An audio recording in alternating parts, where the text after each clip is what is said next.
그래서 종합소득세에 그 종합에 뭐가 들어가냐? 이자, 그 다음에 배당, 부동산 임대소득, 사업소득, 그 다음에 근로소득, 그 연금소득, 기타소득까지입니다.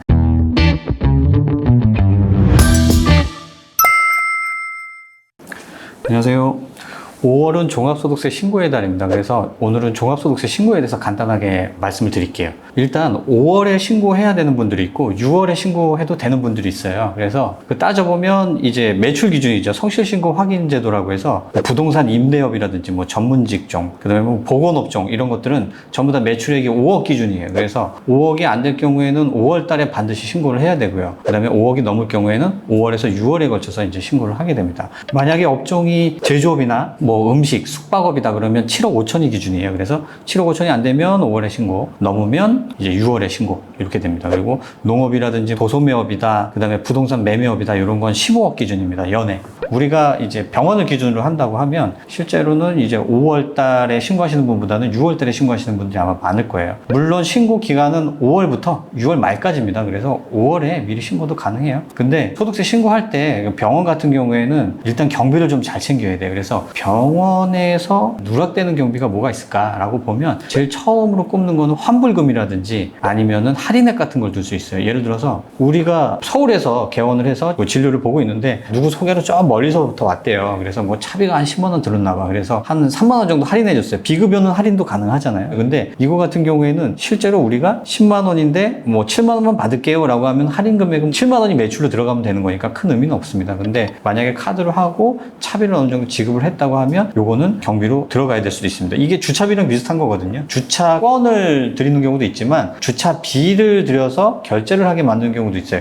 우리 같은 건물 내에 주차장이다라고 하면 그런 주차 결제 시스템이 원활한데 어디 공용주차장에 대고 공용주차장에 대한 영수증을 갖고 오면 거기에 대해서 현금을 주겠다? 이런 것들은 아무래도 시스템이 연결이 안 돼 있기 때문에 비용으로 처리해야 되는 경우가 조금 있습니다. 영수증은 당연히 보관하셔야 되겠죠. 그 다음에 신용카드 수수료가 의외로 누락되는 경우가 있어요. 거의 없는데요. 뭐 한 100군데, 200군데 정도 보면 한두 군데는 있을 수도 있습니다. 그래서 저희도 종합소득세 신고를 할 때 이제 작년에 다른 곳에서 저희 쪽으로 넘어왔다 그러면 장부들을 전부 다 보잖아요. 그러면 한 1, 2년 정도 안에서 직원들이 바뀌면서 수수료를 처리 안 한 경우가 가끔 보이더라고요. 그래서 물론 이제 신고 때 저희가 정리를 해서 전부 다 넣긴 하는데 신용카드 수수료가 누락되기 쉬운 이유가 뭐냐면 신용카드 수수료는 영수증이라는 게 없고요. 세금계산서 발급 대상도 아니에요. 현금 영수증도 아니고 그냥 우리 신용카드 매출이 1억인데 9,900이 들어왔다? 그러면 요 100만 원을 영수증이 발급되지 않은 경비지만 이걸로 경비로 잡아야 돼요.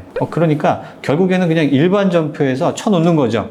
신용카드 수수료 해갖고 100만 원. 우리 카드사 홈페이지라든지 아니면 여신금융협회에 가보면 차액을 알 수가 있어요. 우리 카드 매출이 얼마인데 이 금액은 얼마다. 그럼 그 차액을 수수료로 보는 거죠. 그래서 일부러 신경 써서 챙기고 입력하지 않으면 누락될 수도 있다. 제가 누락되는 경우는 아까 말씀드렸지만 거의 보진 못했어요. 한 1%, 2% 정도? 네, 그렇게 되는 경우는 있는데 혹시라도 모르니 챙기셔야 되고요. 그 다음에 학회 영수증 같은 것들. 이게 왜 누락이 잘 되냐면 금액은 얼마 안 돼요. 이게 전자세금계산서나 현금 영수증이 안 되는 학회 영수증이 많기 때문에 이런 것들은 그냥 종이 영수증이죠. 영수증을 잘 갖고 계시다가 세무법인에 제출하는 행위를 안 하시면 그냥 누락이에요. 아무도 알 수가 없습니다. 그리고 신용카드가 아예 등록되지 않은 경우도 있어요. 무슨 얘기냐면 사업용 카드로 내가 이거를 쓸 거야 라고 하면 국세청 홈택스에 사업용 카드로 등록을 해야 되는데 아예 등록을 하지 않거나 나는 등록을 다 했어 라고 생각은 됐지만 이 카드라는 거는 항상 유효기간이 있어요. 그래서 내가 처음엔 등록했는데 유효기간이 지나서 재발급을 받았단 말이에요. 그러면 이건 다른 카드라고 보셔야 돼요. 다시 등록을 해야 되는데 그걸 안 한 거예요. 그래서 나는 카드 다 등록했고 그거 새로 받은 거 재발급 받았을 뿐이야 라고 하는 건데 그 유효기간이 갱신이 돼서 재발급 받았다 그러면 반드시 등록을 해야 됩니다. 그거는 통째로 다 누락이 된 거예요. 근데 이게 세무법인에서는 알 수가 없어요. 무슨 얘기냐면 어떠한 카드가 이 세상에 존재하는지를 알아야 원장님이 그거를 발급받은지를 알아야 저희가 이거 빠졌네 안 빠졌네를 알 수 있지만 제 발급받은 카드는 저희 쪽에 정보가 하나도 없습니다. 이런 게 존재한다는 걸 몰라요. 그렇기 때문에 이 카드 같은 경우에는 원장님들이 꼭 좀 챙기셔야 돼요. 세무법인에서 알아서 해주겠지 알아서라는 게 없습니다. 그 존재를 알 수가 없어요. 아예. 그래서 우리가 사업용 카드 안에 들어온 것들은 빠지지 않고 잘 관리해서 경비 처리를 한다까지만 할 수 있는 거지 미등록된 카드는 저희가 컨트롤 할 수도 없고요. 그 존재를 알 수가 없습니다. 그리고 접대비 쪽에서 상품권을 거래처에 지급한 경우도 있을 거예요. 이런 것들은 사업과 관련된 특정인에게 지급한 거기 때문에 전부 다 경비 처리가 가능하거든요. 그래서 상품권을 매입해서 거래처에 지급했다고 하면 상품권 지급 목록 같은 것들을 작성해 두셨다가 전부 다 경비 처리하시는 게 유리합니다. 이게 종합소득세 시즌만 되면 원장님들도 이제 가뜩이나 바쁜데 챙겨달라는 게 많아갖고 좀 신경이 날카로워질 수 있는데 최대한 많이 챙겨줘야 돼요. 어차피 이거 뭐 자료를 해주십시오라고 요청을 하는 거는 최대한 세금을 줄이기 위해서 요청을 하는 거지 세금을 늘리기 위해서 하는 게 아니거든요. 그렇기 때문에 귀찮다 생각하지 마시고 최대한 잘 챙겨주시기 바랍니다. 그리고 우리가 경비를 잘 챙겼다고 하면 그 다음에는 소득금액 단계로 넘어가거든요. 우리가 소득금액이라고 하면 뭐냐면 사업만 하고 있다 그러면 사업소득이 유일한 소득금액이에요. 근데 그렇지가 않잖아요. 내가 통장에 돈이 있었어 그러면 이자소득이 발생했고 내가 어디 주식을 사둔 게 있어 그러면 배당소득이 발생할 거란 말이에요. 그리고 내가 병원을 운영하고 있으면 당연히 사업소득이 발생하는 거죠. 조그맣지만 내가 상가도 하나 갖고 있어 부동산 임대소득이 발생하겠죠. 그래서 이러이러한 것들을 전부 다 합친 것들이 바로 종합소득이에요. 5월달은 우리가 줄여서 소득세 신고의 달이다 라고 하지만 실질적으로는 종합소득세 신고의 달인 거죠. 그래서 종합소득세에 그 종합에 뭐가 들어가냐 그 이자, 그 다음에 배당, 부동산 임대소득, 사업소득, 그 다음에 근로소득, 그 연금소득, 기타소득까지입니다. 기타소득이 우리가 관념적으로 말하는 기타가 아니라 소득 이름이 기타소득이에요. 그래서 무슨 뭐 복권에 당첨됐다 아니면 내가 병을 팔고 권리금을 받았다 이런 것들이 전부 다 기타소득에 해당되고요. 당연히 뭐 그림을 팔거나 뭐 도자기를 팔았다 이런 것도 전부 다 기타소득입니다. 그래서 기타소득까지가 종합소득세다. 그러면 우리가 이렇게 여러 가지 종합소득이 있는데 아무래도 이렇게 합치면 누진율 때문에 세금이 더 나오죠. 근데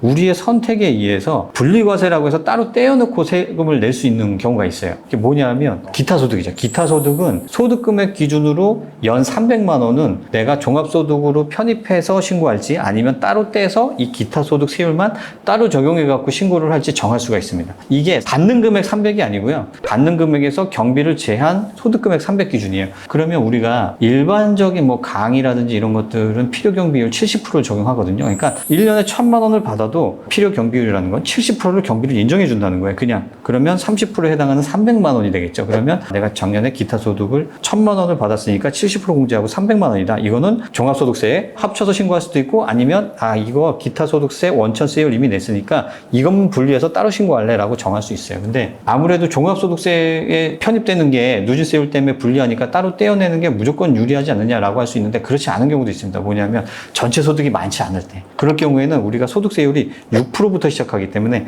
6%, 15%, 24%, 35% 이렇게 갑니다. 그래서 만약에 6%나 15% 세율을 적용받는 사람이다. 근데 기타소득은 원천세율이 20%거든요. 지방소득세 포함해서 22%. 그러다 보니까 차라리 합쳐서 종합소득세로 신고하면 15% 세율로도 낼 수 있는 거예요. 그래서 어떤 게 유리한지는 좀 선택할 수 있다.